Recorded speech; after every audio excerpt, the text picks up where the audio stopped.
Hi எல்லாருக்கும் ரொம்ப thank you இந்த வீடியோவை சூஸ் பண்ணி பார்க்கறதுக்காக. ஸோ ஃபஸ்ட்டு vlog பார்த்துருந்தீங்கன்னா நிறைய பேருக்கு தெரியும், அந்த தேங்காவோட கண்டினியூவேஷன் தான் இது, ஜேர்னி ஆஃப் கோகனட் அப்படின்னு போட்டிருந்தேன்.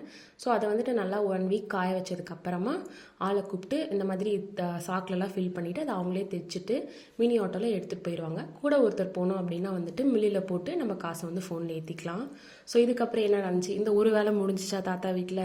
இதுக்கப்புறமா புளி வேலை, அது வந்துட்டு இருக்கிறதுலே டஃபஸ்ட் ஜாப்னு நான் நினைக்கிறேன். ஏன்னா ஃபஸ்ட்டு வந்துட்டு புளிய மரத்தில் போய் பொறுக்கணும், அதை வெயிலில் காய வைக்கணும், அதுக்கப்புறம் அடிக்கணும், திருப்பி காய வச்சுட்டு திருப்பியும் கொட்டையை கொட்டிட்டு அதை எடுத்துகிட்டு திருப்பி லாஸ்ட்டாக காய வச்சு நம்ம வந்து பராமரித்து வச்சுக்கணும். எங்கள் அம்மாவும் சித்தியும் சேர்ந்து சரி 2 வருஷத்துக்கு தேவையானதை வந்து நம்ம மரத்துலேருந்தே எடுத்துக்கலாம் அப்படின்னு சொல்லி ரொம்ப நாளாக ஒரு வாரமாக வந்து விடாமல் வேலை செஞ்சிட்டு இருந்தாங்க.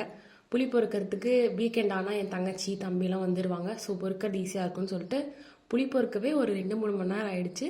பட் எல்லோரும் சேர்ந்து பொறுக்குனால கொஞ்சம் எங்களால் ரொம்ப ஈஸியாக முடிஞ்சுது. இது வந்து புளி வந்துட்டு சைட்லலாம் வந்து விற்கலாம் அப்படின்னு சொல்லிட்டு யோசிச்சுட்டு இருக்கிறாங்க. எவ்வளோ தேவையோ அவ்வளோ எடுத்துகிட்டு 1 கிலோ வந்து 250 ரூபாய். அதாவது சுத்தமான புளி இல்லையா, கடையில் வாங்குறதுல கொஞ்சம் மண் கல்லோடு இருக்கும். ஸோ நம்மளே நம்ம வீட்டுக்கு சுத்தம் பண்ணி எடுத்துக்கிட்டால் ரொம்ப நாளைக்கு ஃப்ரிட்ஜில் ஃப்ரீசரில் வச்சோம் அப்படின்னா நல்லாவே இருக்கும்.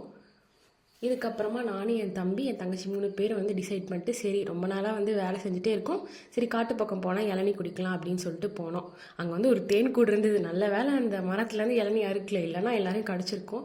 தப்பிச்சு அடுத்த மரத்துக்கு போயிட்டு தம்பி வந்து இளநீ வந்து சல்லை வச்சு அறுத்தான். எல்லாரும் அங்கேயே உட்காந்து குடிச்சிட்டோம்.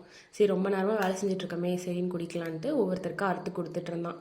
அதுக்கப்புறம் தம்பி நானும் தங்கச்சியும் சரி ஈவினிங் போல் வெளியே போகலாம், ராசிபுரத்தில் எங்கேயாச்சும் போகலாம் அப்படின்னு சொல்லிட்டு கெமிஸ்ட்ரி கேஃபே, குமரன் பேக்கரி, அதுக்கப்புறமா அங்கே இருக்கிற ஒரு பானிபூரி கடை, பூக்கி பானிபூரி அப்படின்னு சொல்லியிருந்தாங்க. ஸோ அங்கேயும் போயிட்டு சாப்பிட்டுட்டோம். இதுக்கப்புறம் நிறைய கல்யாண விளாக்ஸ், திருவிழா விளாக்ஸ் எல்லாமே வரும். மறக்காமல் சப்ஸ்கிரைப் பண்ணிட்டு பாருங்கள்.